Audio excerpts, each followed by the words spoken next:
Olá pessoal, hoje nessa aula vamos falar sobre a negociação coletiva parte 2. Na primeira aula sobre negociação coletiva, a gente afirmou os princípios democráticos trazidos pela Constituição de 1988, trouxemos a valorização, como a Constituição de 88 valorizou as negociações coletivas, como ela tem valorizado também, o nosso ordenamento tem valorizado essa negociação coletiva. Recentemente tivemos a promulgação da Lei das Gorjetas, que foi o primeiro instrumento que efetivamente trouxe uma negociação coletiva que seja superior, ao negociado sobre o legislado.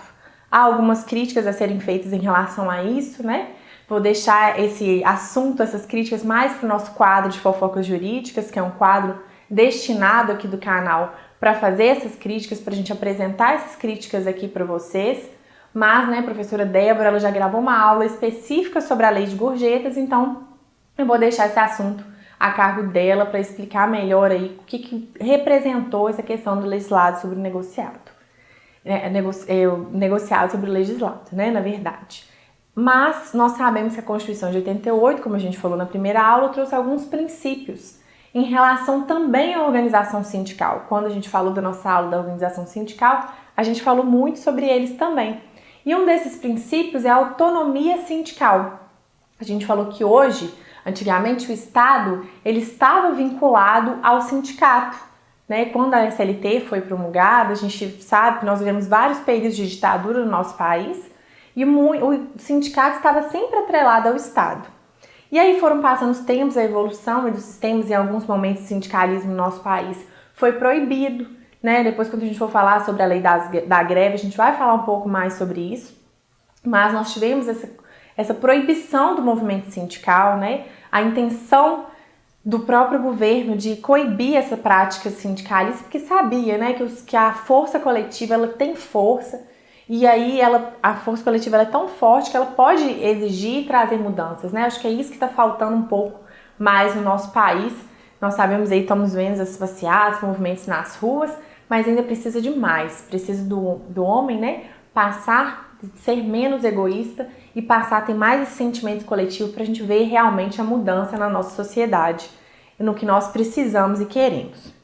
Mas voltando ao princípio da autonomia sindical, que nós falamos também um pouco mais na parte de organização sindical, nós sabemos que depois da Constituição de 1988, hoje o Estado não pode intervir na organização sindical. Ele não tem gerência sobre a organização sindical. A organização sindical ela é livre para poder fazer e entabular, inclusive, as negociações coletivas.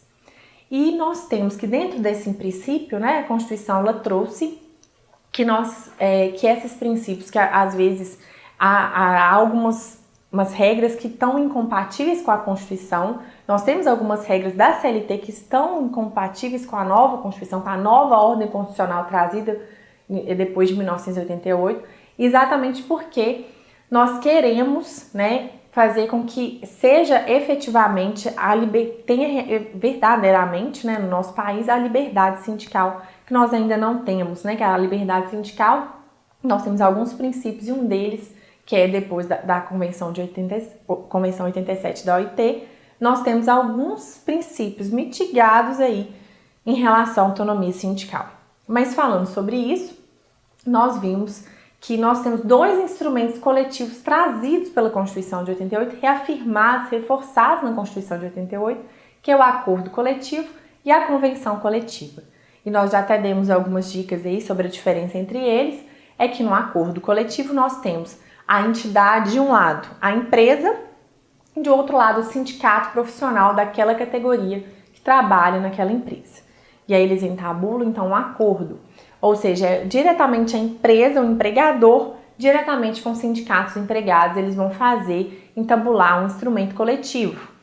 Qual que é a finalidade desse instrumento coletivo? É exatamente futuro, É trazer regras para o futuro, ad futurum, Trazer algumas regras específicas sobre aquela determinada atividade e que vão aí reger todas as relações de trabalho dessa categoria no ambiente daquela empresa. Já as convenções coletivas, elas têm regras gerais, abstratas, né, de um determinado em que nós temos de um lado o sindicato da categoria profissional e de outro lado o sindicato da categoria patronal. Na aula de organização sindical, se você não está lembrando qual que é a diferença entre categoria profissional e categoria econômica, patronal, vale a pena você assistir novamente a nossa aula sobre organização sindical.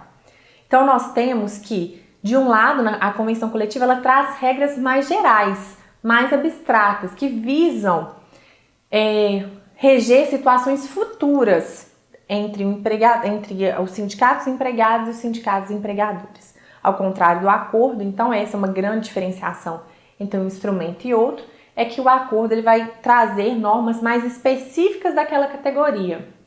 Já a convenção são normas gerais daquela categoria para reger, então, essas peculiaridades aí da categoria econômica e profissional. Então, nós temos que, primeira forma, né, a gente vai falar um pouco da forma geral, que nós temos também essa ampliação, até mesmo do direito à greve, né, trazido também pela Constituição de 88, mas hoje nós vamos tratar nessa aula especificamente, a gente vai deixar a lei de greve para comentar na próxima aula, em outras aulas, e nós vamos falar agora especificamente sobre os instrumentos coletivos que a gente acabou de dizer que são eles, as espécies. Nós temos que são os mais utilizados, que é o acordo coletivo e a convenção coletiva. Então, a primeira coisa que a gente tem para falar é a legitimação. Quais são os legitimados a entambular a convenção e o acordo coletivo, né? Entambular a negociação coletiva.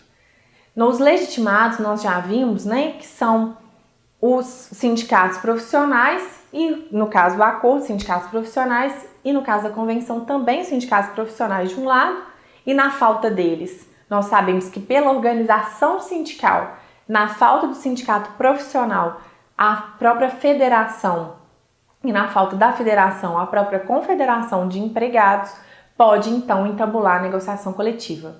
Na ausência de um, nós temos o outro, que pode realizar então em nome daquela categoria a negociação coletiva.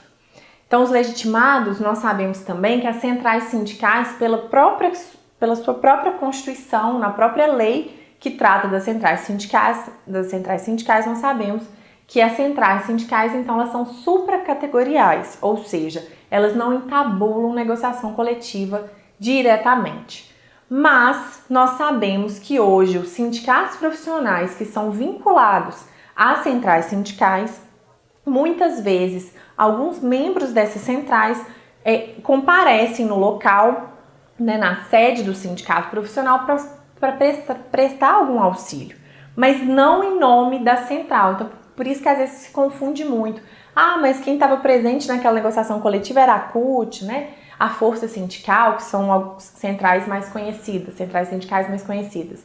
Mas nós sabemos que as centrais sindicais, elas não podem tabular em nome. Então, a CUT ela não pode fazer uma negociação coletiva em nome da CUT, né? Ela pode, sim, um membro da CUT auxiliar os sindicatos empregados, por exemplo, da indústria, né? Lá no ABC Paulista, que isso é muito comum. Então, vem um negociador profissional para auxiliar os sindicatos empregados para entabular a negociação coletiva. Mas em nome da própria CUT, ela não pode fazer em nome próprio dela a negociação coletiva. Então, as centrais sindicais, elas não são legítimas para entabular a negociação coletiva. Os legitimados na parte profissional são os sindicatos, as federações, na ausência dos sindicatos, as federações e as confederações da categoria profissional.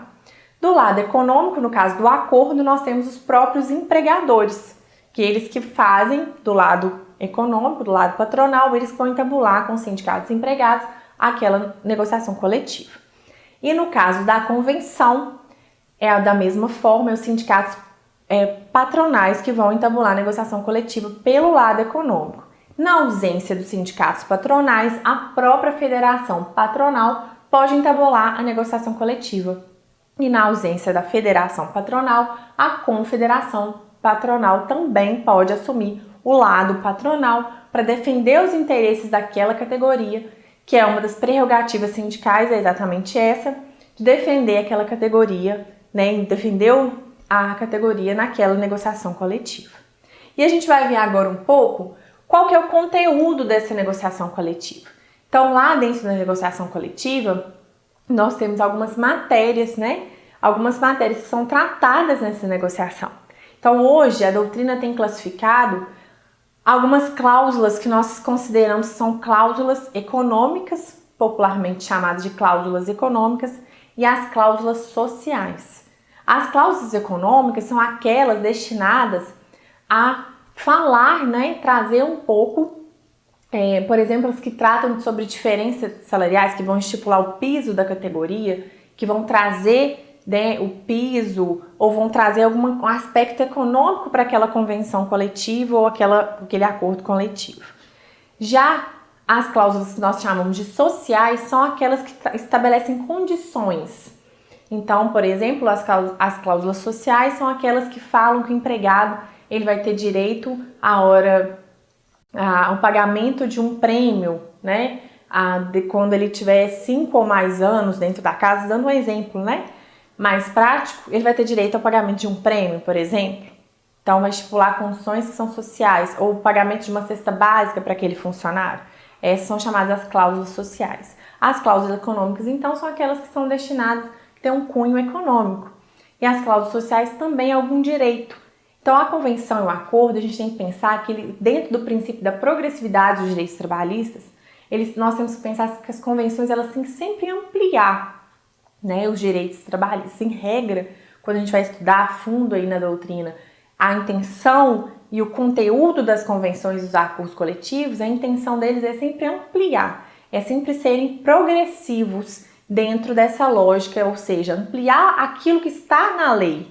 Então, aquilo que está na lei é é o primeiro passo, e a convenção e o acordo coletivo eles têm que ir além, eles têm que trazer mais princípios, mais direitos para os trabalhadores, né? A trazer esse equilíbrio social aí, a trazer mais direitos dentro do princípio da progressividade dos direitos trabalhistas.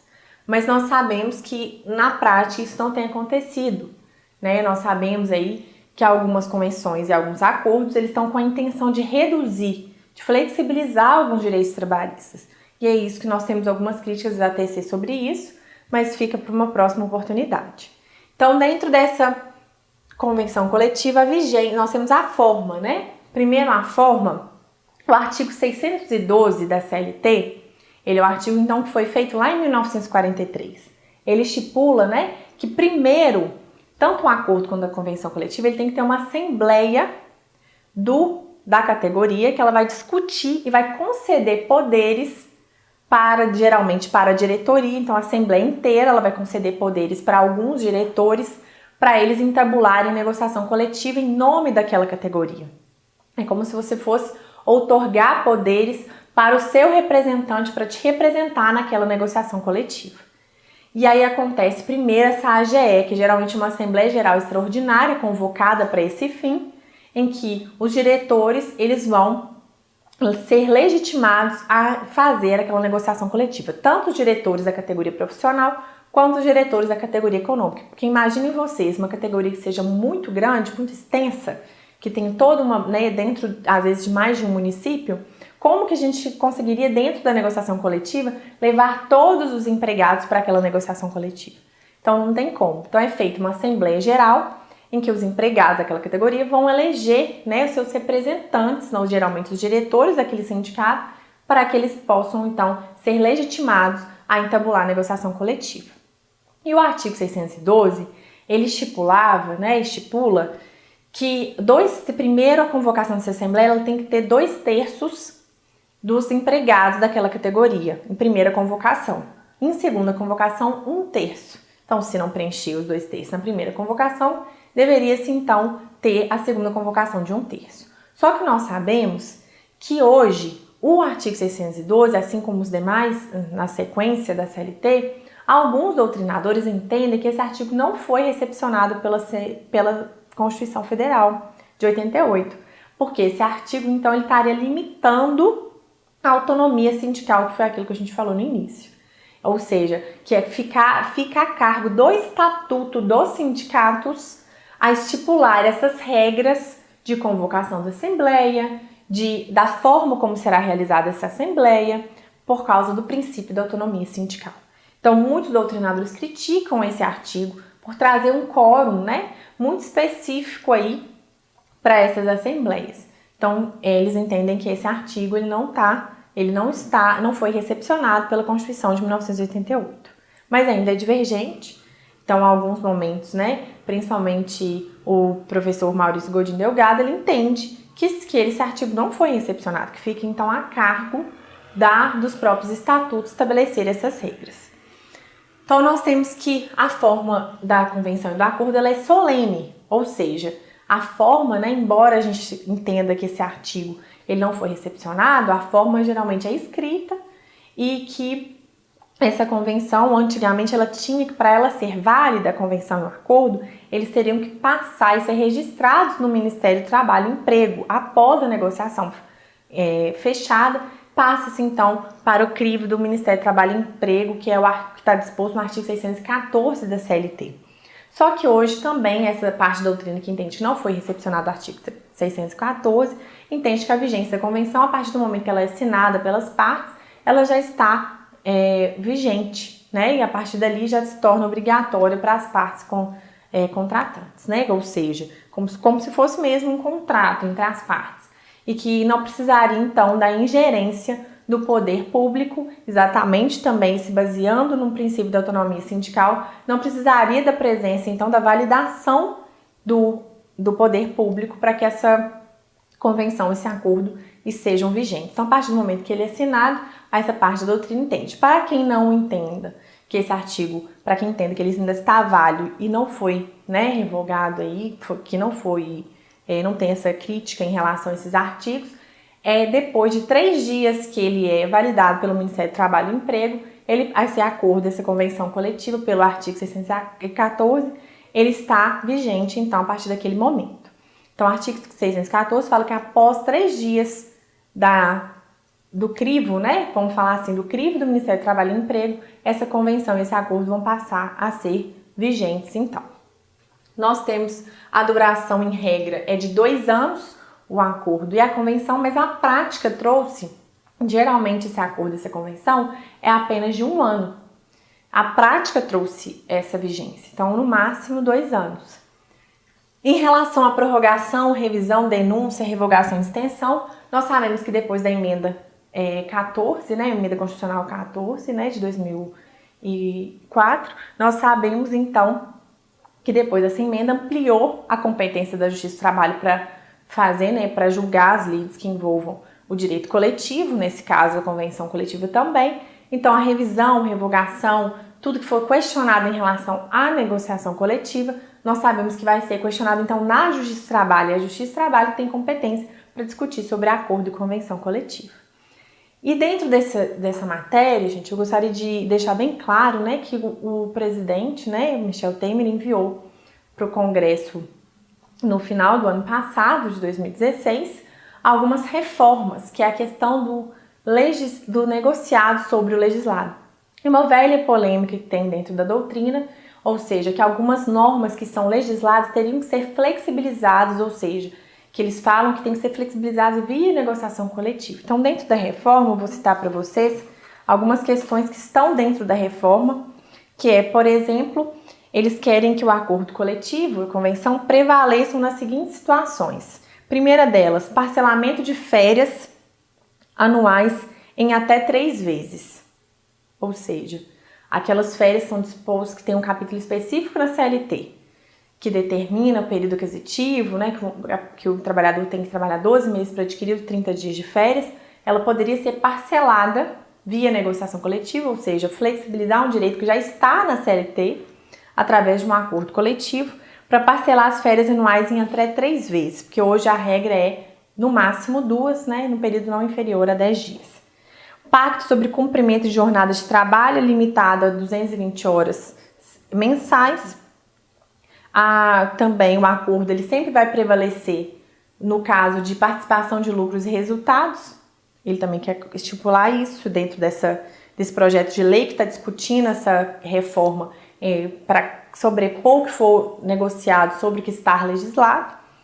A contagem de tempo do local de trabalho, ou seja, as horas itinerantes no caso de condução fornecida pelo empregador, o acordo coletivo que as partes negociarem, ela vai prevalecer sobre todas as regras sobre as horas itinerantes que estão dispostas na CLT.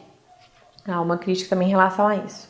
Intervalo de trabalho, que é uma medida de saúde e segurança do trabalhador, pode ser reduzido via negociação coletiva, por essa proposta do presidente, de 30 minutos. Ou seja, esse intervalo vai passar a ser 30 minutos, no mínimo, por negociação coletiva. Ou seja, a negociação vai ficar acima do que está na lei, que é no intervalo concede para uma jornada a mais de 8 horas, no mínimo 1 hora de intervalo. Uma saúde e segurança do trabalhador, para impedir acidente de trabalho, né? O acordo coletivo continua valendo mesmo depois do fim de sua vigência. Ou seja, aquela questão do princípio da ultratividade das normas coletivas, que hoje, pela súmula 277, ela está suspensa, inclusive, né? Por uma decisão do STF, todas as lides estão suspensas para discussão da validade dessa súmula 277. E aí, essa proposta, ela quer isso, ela quer falar que o acordo só vai ser retirado do ordenamento jurídico, ou seja, não vai ser mais válido se tiver um outro acordo.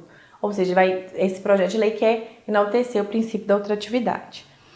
E também, no caso de planos de cargos e salários, banco de horas, tudo isso vai ficar, tudo que estiver dentro da convenção coletiva vai se sobrepor ao que tiver na legislação. É um perigo tremendo, né, essa questão do negociado sobre o legislado, porque isso traz algumas normas que retiram alguns direitos do trabalhador. Então, principalmente essas questões de medidas de flexibilizar direitos, que são medidas de saúde e segurança do trabalhador, uma conquista que demorou tantos anos para serem pensadas e viabilizadas para o trabalhador, cair esse risco, então, aí sobre essa questão do legislado, o negociado sobre o legislado, né? É um perigo realmente. Mas essa proposta ainda não está ainda em votação. Vamos aguardar o que nós temos aí, quando ela for aprovada ou não, a gente volta a comentar sobre ela. Então é isso que a gente tinha, os principais aspectos sobre a negociação coletiva. Muito obrigada, continue conosco. Se você gostou, dá um like para nós. Um abraço!